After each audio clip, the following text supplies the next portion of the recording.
All right, guys, we decided to keep going with Ludwig, so we're just going to keep it rolling and shoot another episode. Man, this is really cool. Because that makes me the first. You are the first person that lasted a second round. No, yeah, I know. I felt like we shouldn't even have cut off, but I felt bad rushing it. This is so cool. I'm honored. All right, so Pittsburgh knows how to treat me. Let's get down to some of the real controversial questions. When should an influencer decide that they need a manager? That's a good question. It's a pretty simple process. If you feel like you are missing out on opportunities, you're so busy that you cannot manage your life and all these incoming emails from brands trying to reach out to you, you need a manager. Whether it's getting your sister to help you out or actually going out and getting a manager. I think getting a manager is important because managers kind of understand the industry already. They can walk you through things. They've made connections throughout the years, hopefully. A good manager is going to look out for your best interest and not necessarily try to make you as much money as possible. So always look for someone you trust. That's huge. But yeah, I think if you're at the point where you're inundated with DMs and emails and texts from people trying to get your attention and you can't keep up, you need a manager. Have you ever seen an influencer who had a lot of potential go on a backward slide because they didn't take care of those opportunities because they didn't have a manager, or they missed out? Like somebody that had a lot of opportunity was on the rise and all of a sudden stalled because they just didn't handle that growth properly. Yeah, no, that happens all the time. I don't even know if it's necessarily that they didn't get the manager or the influencer isn't knowledgeable about where to find a good manager. That's another thing too. Like there's no, like you can't just go there's no yellow pages for a good manager, right? Most managers are Sure there is. LudwigAraujo.com. LudwigAraujo.com was one place to go. If I was famous, right, or on social media, I would. Sean, you are famous. We make supplements.com. Yeah. True. But me personally, I mean, yeah, you got to have some business savvy, right? But I would want somebody I can trust, yes, right, and somebody that is looking out for me, which kind of ties together. But that's probably more important than have somebody who's super savvy and not looking out for you. Right. I mean, look what happened to people like Mike Tyson, right? Right. I mean, there's tons of examples, right? Yeah. I think that's the number one. Trust, having someone that's looking out for your best interest. I can get you a ton of deals, but if I'm not steering you in the right direction, if I'm not managing your brand right, in other words, am I giving you deals that don't fit with your brand? Then that doesn't make sense for you. Like, you got to have someone that knows what they're doing. So is it the manager's job to go find opportunity, or is it the manager's job to be the gatekeeper for those people trying to work with you? What I do is I manage incoming opportunities. So, of course, there's always going to be brands reaching out to the influencer. I also do outreach, not public outreach. I also look for opportunities. I seek out brands based on how they fit with the influencer. Okay, so let's ask you a real fun question. We have a podcast, Sean and myself. How do we get someone to sponsor this podcast? Well, at the point where, first of all, as the podcast grows, you will start to receive incoming emails saying, "Hey, we want to jump onto this because this thing sounds great," and it's probably going to be because I'm on the podcast. Okay, that it's going to happen. But you would have to proactively reach out to brands and say, "Hey, listen, we're building something awesome over here." So Nike, send me some J's. We'll get a little sneaker cam going in the middle of the podcast. Right? I think Wendy has that right on her show. Yes, but that's a question I have. So how much of the deals that you've closed and moved on and worked with the brand, what's the percentage ballpark of those were incoming opportunities versus an outreach? That's a good question. So when I first started, it was more the percentage of incoming was more of the business, a lot larger. Now we're getting to the point where I'm doing more outreach. So I would say now we're probably at a 50-50, 60-40 in favor of outreach. Now, on to as a follow-up question to that, the people that are reaching out obviously have interest in your influencer, right? So there are those, and the people you're reaching out to, you're trying to get them interested in your influencer. So do you see a big difference in how that works out for the influencer? there's a difference in the sales process. I got to do a lot more information giving, and the brand that's reaching out is already in love with my influencer, right? Knows the influencer, follows the influencer, thinks the influencer is the perfect person. When I'm reaching out, I'm telling you, hey, this is the perfect person. Here's why. X, Y, Z. This is what we can do. This is how we can deliver. This is what it might cost you, but here's a return on investment for you, brand X. So the process for sales is different. But at the end of the day, we're still looking for long-term relationships because we feel like we can work with this brand. How many different product categories do you think, if there's a right number, do you think it becomes a point where the influencer has too many different products? It's about the bandwidth for the influencer to be able to post organically on all their social platforms. This is a daily struggle because you're always trying to say, hey, influencer, you got to put out organic content. You hanging out with your boyfriend or hanging out with your girlfriend or working out at the gym, post that.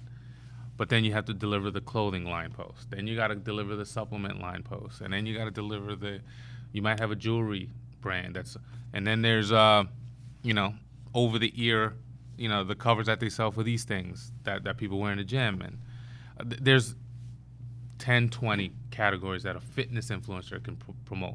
Do the brands that are in those different categories, can you work with them and can you combine the content to where you're satisfying a couple brands? It's like, hey, I'm at the gym and I've got my whatever supplement, but I also got the headphones on, and that kind of. That's a good. No, a supplement. And does that bring more authenticity to the content? It does, but a supplement company is probably the only one that you can probably get away with. So if XYZ supplement, I might be holding that in my hand while wearing ABC clothing, and I might be able to get away with that, but ABC clothing might not like that. Yeah, okay. Chances are, for the most part, we're never doing multiple brands in one post, never, because that brand is paying for that, for that mind share, if you will. So it's a tricky game because there comes a point where you can max out, right? Because you can't post enough in a month to cover all your brands. So that's my next question. As you're posting, I mean, as a manager, do you have that laid out of like, hey, here's how many posts we're going to post without any products in it, and before we do a product shot? And that's a good question. So in terms of organic, let's call those organic posts. Yeah. In terms of organic posts, that's up to you.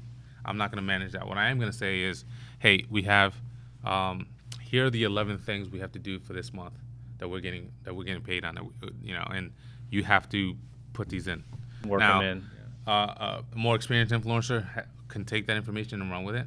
A newbie might be like, I might have to spell that out. Week 1, do these 2. Week 2. So, a manager has to manage pretty much everything when it comes to the influencer industry. And, the money, incoming money. I'm the guy that's reaching out to you and saying, hey, Sean, you gotta pay me. We did our end. You gotta send a check. Invoices, all the back end stuff I'm managing, contracts, things like that. So, that's soup to nuts what I do. What do you guys do? As a manager, when do you decide, okay, this influencer is a bad apple, I need to let them go? Because they're not listening to the requirements. Thankfully, I haven't had to do that, but this goes back to our earlier conversation, is aligning yourself with the right people. I wouldn't be working with that person. You can tell right away, like month 1, week 1, and if you're following closely on social, you could tell the type of person that you're dealing with. So I haven't had to do that, but I'm good I'm good where I don't have to take on work I don't want to do. So I would cut you off right away if you're the type of influencer that's giving the brand a bad name, or you didn't deliver on your deliverables on time. And okay, I didn't like Ludwig's answer. Sean, when does a brand let go of an ambassador because they're not doing their job that you asked them to do? Well, I mean, I think if you're making a business decision immediately, if they're not delivering what they're supposed to be doing, right? But I also think there's a human element to all business.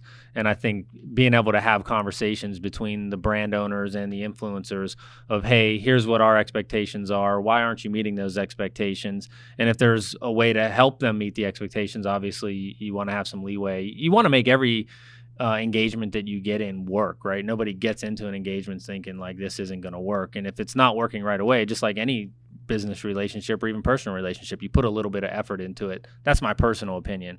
But at some point when you're on a call or in a room with an influencer and you can feel that energy that you both know this isn't working, then if you're running a business and you need to, be able to justify an expense, like that usually, for me, it's more about the energy of when I'm working with an influencer or having a conversation. I can tell when we both know it's not working. If I just think it's not working, then I usually have a little bit of more bandwidth to give them an opportunity. But when I can tell they know it's not working and I know it's not working, then, that's a good time. So you can't be afraid to cut the cord. No. And I mean, but at the same time, you can't, the way that we like to do it or have done it historically is, you also don't just like jump from person to person. I don't think that does anybody any good. It doesn't do the brand any good, because then that influencer now all of a sudden has another brand, and then and it definitely doesn't probably work well for the influencer. I mean, you can't be taking a new supplement brand every month and saying this is the best thing ever. At some point you lose credibility. So Ludwig, okay, you're an influencer. You just got let go by your supplement line. I'm sad. How long do you wait before announcing that you now found the next best supplement in the world? That's a good question. I've seen supplements. I've seen a guy go from one of the big name supplement companies to a brand new supplement company in 24 hours. I've seen that happen. I've also seen people take 3 years off because they care about their brand. They care about the fact that they don't want to be seen as the person hopping from, supplement hopping. And so they've taken their time and they want to they want their fans and their followers to know that they're authentic about what they're promoting. Hey, I finally found. I've been waiting 3 years. I finally found. There's a lot of credibility in that. A lot of credibility in that. Yeah. But you might not get that credibility if you go from 24 hours later. We're about to get controversial. But then, it could be a controversy. I would never expect controversy from you, Uncle. So are they even? That's so strange. So you telling me that the guy that overnight dumped out all the free subs in his cabinets from the first brand, yeah, and then the new brand sent him all this new stuff, and now that's what he's taking, or the real controversial question: are they even taking the supplements? Yes. I believe so. I do. Because there's so many options out there. An influencer can get a deal with almost any brand. So you name any of the big name brands. If I'm a big enough influencer, 500, 700,000 followers, 300,000 followers, and I'm a guy, I can get pretty much a deal with anybody. So I think they're making the choices that for the supplements that they use, for real. I do believe that. It might not have been the case a few years ago, but I think nowadays there's plenty of options out there. Why would you want to sign up with a brand that you don't want to use their product? I've got a question that probably both of you want to answer. Where do you see influencer marketing going? Do you see it becoming more popular, less popular? Do you see the platform changing? How are you looking at the future? This is where we're going to cut it, right? And not show this portion of my answer. All right, so my PayPal account is so-and-so. Send me a payment. I'll tell you what's happening. All right, so I feel like the idea of using someone with clout to talk about your product is never going to go away, ever. I agree. I think brands saw this massively easy way to get their product in front of the end consumer, and Facebook ads and Google ads and like the things that Facebook and the tools that you now have access to with targeting, retargeting, the demographics you could reach out to, they made it so easy that I think brands are forgetting that the messaging is as important as the act of advertising itself. So I think the brands that recognize that messaging is important are the ones that are going to be doing it well, like the influencer marketing aspect. And the brands that are doing it in a lazy manner are the ones that are causing it all to fail and fall apart. It's as simple as that, right? It's the same thing I explained with the indie marketing, indie films versus like studio films. And I mean, this has been happening forever, right? TV shows, movies, they bring in certain names to add demographics, a different audience to that show or that movie. And it's no different in whether it's social media marketing or whether it's video marketing or any of those aspects. I kind of agree. I think that to the point about influencers and A-listers not going away, I think that if you're an influencer, you're going to have a job for a pretty long time. At the end of the day, though, points per click, Facebook if you're a brand and you make, let's say you make your clothing line, you might scale back on using influencers and put more money into Facebook advertising. But I don't think they're going away anytime soon. I think if you have a dynamite influencer, they're always going to be in business. They have a large audience, a captive audience. But I think a lot more money nowadays is being pulled away from other advertising venues and putting them into Facebook ads. I also think YouTube has emerged as another platform we don't talk about a lot, because I deal mostly with Instagram, but that YouTube money is crazy. And we were talking about earlier this morning.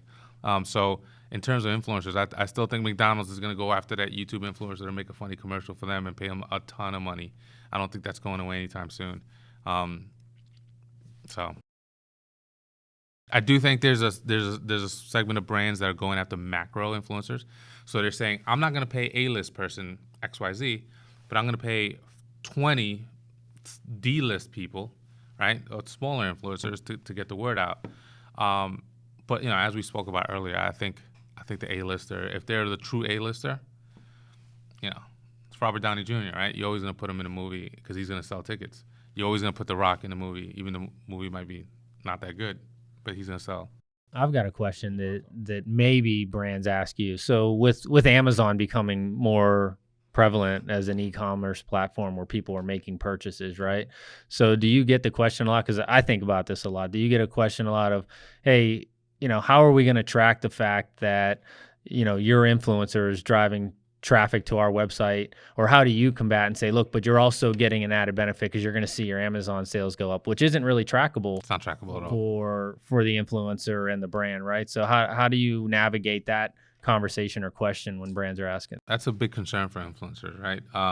Hey, listen, we got a code that we're trying to promote your supplements, but you're also advertising your customers to go to Amazon, bypassing us. We're not getting paid. So I think that's something that can be negotiated in a salary portion. All right. So if I'm going to pay you X and you're going to get X commission, Y commission, I might have to increase X to accommodate for the fact that you might lose Y, some commission because we're driving sales to Amazon. But right now there's no answer to that. Right? There's no way to. There is. Amazon influencer program? No, Amazon has the ability to have trackable campaigns. The problem is most brands are making the decision to have the influencer do 100% support for Amazon. I think that's going to change in 2020 because, the trackable campaigns, it exists. Okay. The problem is Amazon takes their cut. Jeff's got to get his 15 to 20%. And 30. Only half, right? Or 75%, right? So, if a brand sent all their traffic to Amazon, they're losing out on that margin. Right, and I guess brands just don't have the cojones right now to just make that shift.